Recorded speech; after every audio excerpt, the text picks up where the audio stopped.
Orang-orang di kota ini sudah biasa lihat aneh. Tiap hari ada saja yang lewat di trotoar. Pengamen bersuara fals, orang mabuk jam 9 pagi, atau influencer yang pura-pura bagi sembako buat konten. Jadi, waktu seorang lelaki tua berpakaian lusuh jalan di tengah keramaian sambil bawa tongkat bambu dan ngomel-ngomel soal angin dari timur, ya siapa juga yang mau peduli? Namanya Kisuling. Begitu katanya sendiri waktu ditanya wartawan iseng yang lagi ngopi di warkop depan halte. Tubuhnya kurus, jalannya pincang, rambutnya panjang setengah ubanan. Tapi matanya tajam. Bukan tajam karena marah, tapi kayak orang yang sudah lihat sesuatu yang orang lain belum siap lihat. Hari itu panas banget. Aspal sampai bergelombang.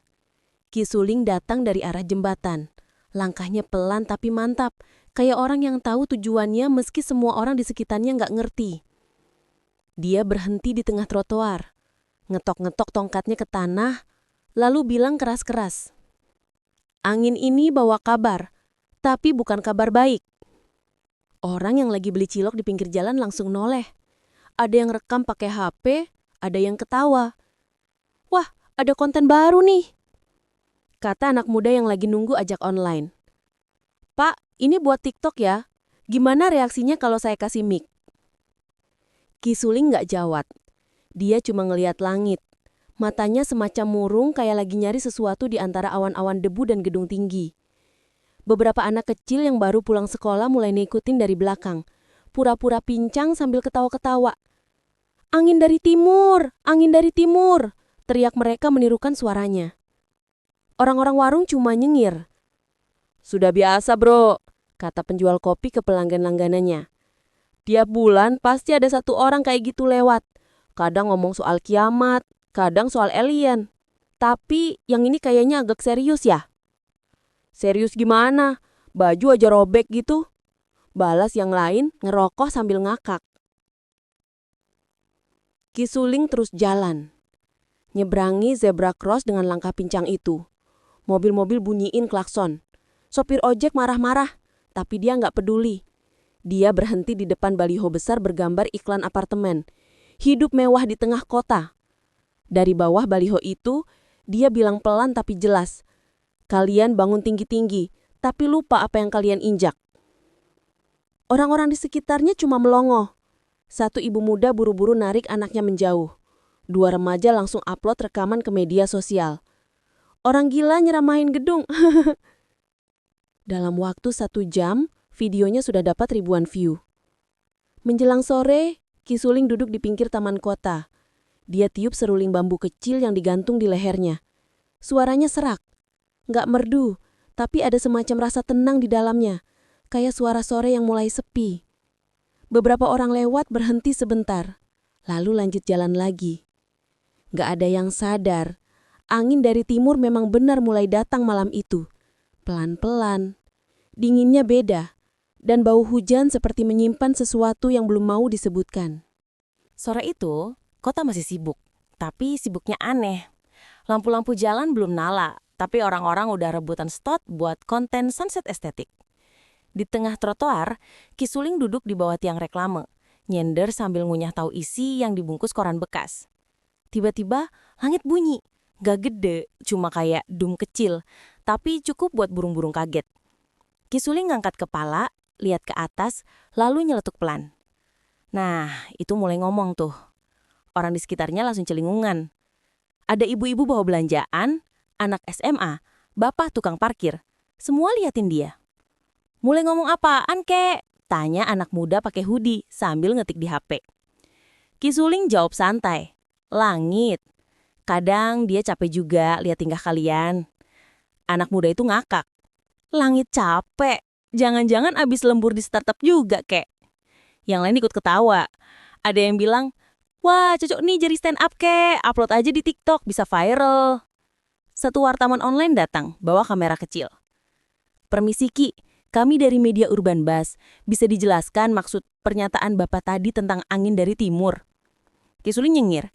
"Ya maksudnya angin dari timur. Masa dari barat?" Kru kameranya ketawa, wartawannya juga. Mereka senang dapat bahan lucu buat thumbnail. paranormal ngaku bisa denger langit, kocak. Sementara itu, dari jauh, mendung pelan-pelan naik. Angin beneran berubah arah, tapi orang-orang sibuk scroll komentar. Gila bener nih orang, hehehe. Pasti settingan, semua demi engagement. Keren juga ya, vibe-nya kayak film distopia gitu. Besok paginya, video Ki Suling trending. Dia dikasih caption, #KakekLangit, #angin dari timur, #mending ngopi aja. Beberapa stasiun TV undang dia buat talk show pagi. Tapi Ki Suling nggak datang. Katanya, langit belum selesai ngomong. Wartawan makin penasaran.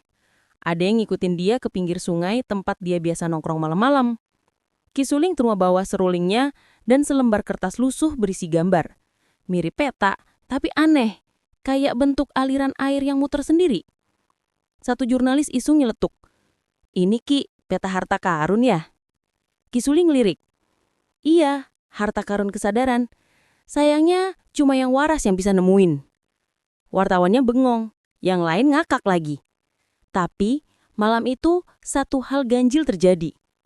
Jembatan di utara kota ambruk tanpa sebab. Berita nyebar, orang-orang panik dan netizen rame komentar. Jangan-jangan beneran angin dari timur. Ki Suling for presiden. Dan lucunya, Ki Suling besoknya muncul lagi di warung kopi yang sama. Pesan es teh manis, duduk santai kayak nggak terjadi apa-apa. Waktu ditanya tukang kopi, Ki, itu jembatan kenapa bisa ambruk? Dia cuma jawab, kalau tiangnya berdiri di atas bohong, ya jatuhlah dia. Tukang kopi bengong. Pelanggan di sebelahnya cuma nyeletuk. Wih, dalam banget tuh. Tapi ya udahlah, yang penting sinyal masih aman. Kabar soal Ki Suling makin hari makin gila. Bayangin aja, dari orang yang dulu cuma dianggap orang aneh di trotoar, sekarang wajahnya udah jadi meme. Ada stiker WhatsApp angin dari timur, ambrol-ambrol. Terus ada juga akun fanspage Ki Suling Quotes. Bahkan ada merchandise kaos bertuliskan, kalau tiangnya berdiri di atas bohong, ya jatuhlah dia. Warung kopi di pojokan jalan jadi tempat nongkrong favorit buat debat teori Ki Suling. Ada yang bilang dia nabi palsu, ada yang bilang dia cuma korban kapitalisme. Tapi yang paling kocak, ada satu anak muda yang ngaku-ngaku murid spiritual Ki Suling, padahal baru ketemu dia sekali waktu ngantri bakso. Ki Suling itu bukan orang biasa bro, kata anak muda itu dengan gaya sok bijak. Dia tuh vibrasinya tinggi, bisa ngobrol sama elemen udara. Emang lo pernah lihat dia ngobrol sama udara? Belum, tapi aku ngerasa aja, dingin gitu pas deket dia. Ya iya, itu kan lagi sore mendung bro. Semua ngakak. Sementara itu, dunia di luar sana mulai agak nggak lucu. Beberapa hari terakhir, cuaca jadi aneh. Pagi panas, siang angin gede, malam petir nyambar tanpa hujan. Tapi orang-orang malah bikin challenge baru. #AnginChallenge. Siapa yang bisa tahan berdiri paling lama di bawah kipas angin gede tanpa ngomel. Semuanya ikut ketawa. Ki Suling jadi simbol komedi nasional. Acara talk show, sketsa TV, bahkan iklan minyak angin pakai toko parodi dirinya. Tiap kali muncul di layar, penonton ngakak. Lihat tuh, kakek halu tapi lucu, kata host TV pagi disambut tawa penonton studio. Tapi di tengah gelak tawa itu, ada satu hal kecil yang mereka nggak sadar. Setiap kali orang tertawa keras-keras di studio, lampu-lampu di atas panggung bergetar pelan. Dan satu-satu padam. Di warung kopi, Ki Suling masih nongkrong tiap sore. Dia udah hafal nama semua pelanggan. Tukang gorengan manggil dia Ki Langit. Tukang parkir manggil dia Pak Pangin. Dan bocah kecil di sekitar situ suka panggil dia Kakek Seruling. Suatu sore ada mahasiswa datang buat vlog tugas kuliah. Ki, boleh wawancara sebentar, ini buat konten spiritualitas urban. Ki Suling ngangguk santai. Boleh, asal aku dapat teh manis. Mereka duduk, kamera nyala, suasana sahdu. Mahasiswa itu nanya serius. Ki, gimana pendapat panjenengan soal dunia modern sekarang? Ki Suling nyeruput teh lalu jawab. Sekarang, orang kalau susah bukan nyari solusi, tapi nyari sinyal. Mahasiswa itu melongo. Dalam banget, Ki. Enggak, maksudku literally. Mereka lebih panik kehilangan wifi daripada kehilangan arah hidup. Yang di warung ngakak semua. Satu bapak sampai nyemprot kopi karena ketawa. Wah, bener juga tuh Ki. Aku kalau mati lampu masih santai, tapi kalau sinyal hilang bisa ngamuk. Tapi, malam itu untuk pertama kalinya, Ki Suling nggak bawa serulingnya. Dia cuma duduk lama, mandang lampu kota yang berkelap-kelip di kejauhan. Langit di atas gedung-gedung tinggi itu tampak berat. Entah kenapa, angin berhenti. Dan di kejauhan, suara gemuruh pelan terdengar. Kayak tawa, tapi bukan tawa manusia. Semuanya berawal dari hal sepele. Listrik kedap-kedip tengah malam. Orang-orang kira cuma gangguan biasa. Tapi kok lama-lama semua lampu jalan juga ikut ngedip bareng, kayak flash mob. Netizen langsung heboh. Ada yang bikin konten, lampu menari, fenomena alam atau settingan PLN. Ada juga yang komentar, wih estetik banget bro, kayak konser Coldplay versi irit listrik. Sementara itu di warung kopi tempat Ki Suling biasa nongkrong, suasana masih rame. Tukang kopi nyeletuk. Kayaknya PLN habis diceng-cengin langit deh Ki. Ki Suling cuma senyum dikit, ngaduk teh pelan. Bukan lampunya yang goyah, orang-orangnya yang goyah duluan. Semua ngakak. Ada yang nyeletuk, aduh Ki jangan gitu, nanti PLN nyesek. Tapi sejam kemudian, semua tawa berubah jadi keheningan. Lampu mati beneran. Gelap total. Keesokan paginya, berita rame. Server bank crash, air mancur kota sembur asap, bursa saham down, netizen bikin meme. Semuanya kacau. Orang-orang panik, tapi dengan cara modern. Bukan nyari bantuan, malah nyari trending tag. Hashtag kiamat soft opening. Hashtag Ki Suling benar challenge. Hashtag PLN tobat challenge. Semua orang ketawa tapi juga bingung. Satu influencer bikin live stream dari atap apartemen. Guys, ini langitnya aneh banget. Kayak ada cahaya zigzag. Sumpah, estetik banget. Bentar, itu petir ya? Dan mati lampu. Streaming berhenti di tengah estetik banget. Di tengah kekacauan lucu itu, Ki Suling duduk di trotoar di tempat yang sama seperti dulu. Orang-orang lewat sambil nanya-nanya. Ki, ini apaan sih? Dunia mau kiamat? Dia jawab tenang. Enggak, cuma ganti shift aja. Dulu yang kerja manusia, sekarang giliran alam. Anak muda di belakangnya ngakak-ngakak. Wah, keren tuh buat caption IG. Malamnya makin absurd. Air laut naik ke jalan-jalan. Tapi nggak sampai banjir besar. Cuma aneh aja, ikan-ikan kecil kelihatan di got. Satu bocah nyeletuk. Wah, delivery seafood gratis nih. Ibunya nyubit. Diam, dasar bocah. Sementara di dunia maya, semua masih bercanda.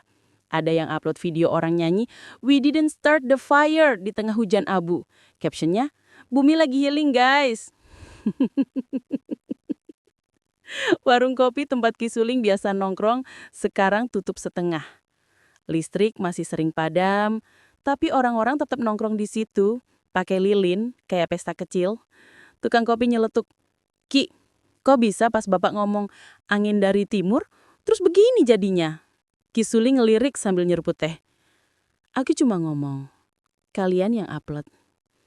1 detik hening, lalu tawa pecah lagi. Wah, Ki Suling bener-bener influencer sejati, kata satu anak muda. Tapi entah kenapa, malam itu langit di atas mereka kayak senyum.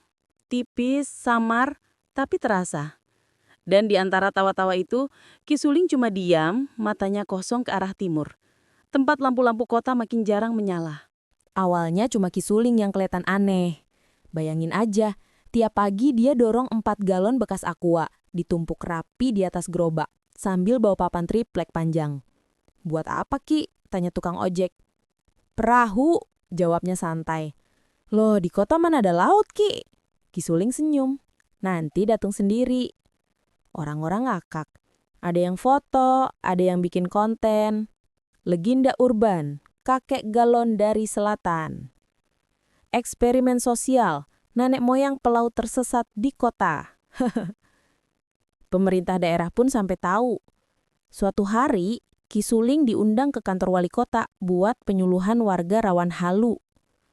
Ki Suling datang, bawa papan, galon, sama tali tambang. Begitu disuruh ngomong, dia tenang aja. Sebaiknya mulai bikin perahu.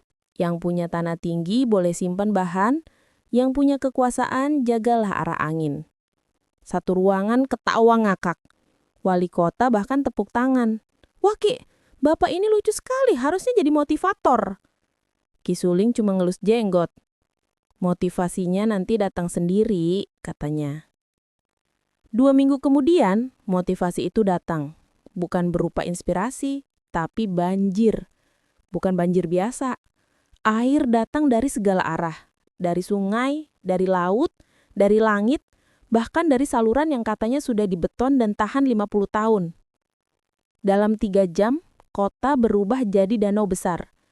Mobil ngambang kayak mainan batap. Gedung-gedung tinggi kayak pulau kecil yang terjebak dalam laut teh susu. Tentara dan polisi sibuk evakuasi warga. Wali kota nangis di depan kamera. Bilang kita tidak siap menghadapi curah hujan sebesar ini.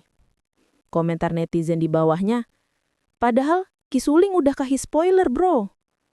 Banjir di LC rahasia dari Ramalan Galon. Malamnya, semua lampu mati. Langit kayak ember tumpah. Orang-orang yang dulu ketawa sekarang berpegangan di atap rumah. Dan di antara air yang naik setinggi gedung 7 lantai, seseorang teriak, "Lihat, itu Ki Suling!" Benar, di atas sana, Ki Suling duduk tenang di atas perahu galonnya. 4 galon diikat papan, ditambah sebatang bambu buat kemudi.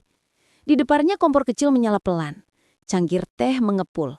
Dia ngudut, meniup asap ke langit yang merah keperakan. Ada yang histeris manggil dari bawah, "Ki, maaf Ki, kami nggak percaya." Ki Suling menatap ke bawah. "Gak apa-apa," katanya pelan. "Yang penting, kalian sekarang bisa ngapung bareng." Dia senyum. Tehnya diseruput. Pelan, seperti orang yang sudah lama tahu akhirnya memang akan begini juga. Keesokan paginya, kota itu sepi. Air mulai surut. Gedung-gedung rusak. Mobil-mobil nyangkut di tiang listrik. Dan di antara reruntuhan papan reklame bertuliskan menuju kota cerdas, ada perahu galon Ki Suling tersangkut di lantai 7. Dia masih duduk di situ. Teh sudah dingin, tapi senyumnya tetap hangat. Manusia pinter bikin kota, tapi lupa bikin tempat berhenti kalau bumi mulai marah. Dan entah dari mana, seekor bangau melintas hinggap di ujung papan perahunya. Ki Suling ngelirik, senyum lagi. "Nah, kamu aja yang lanjut terbang, aku udah sampai sini."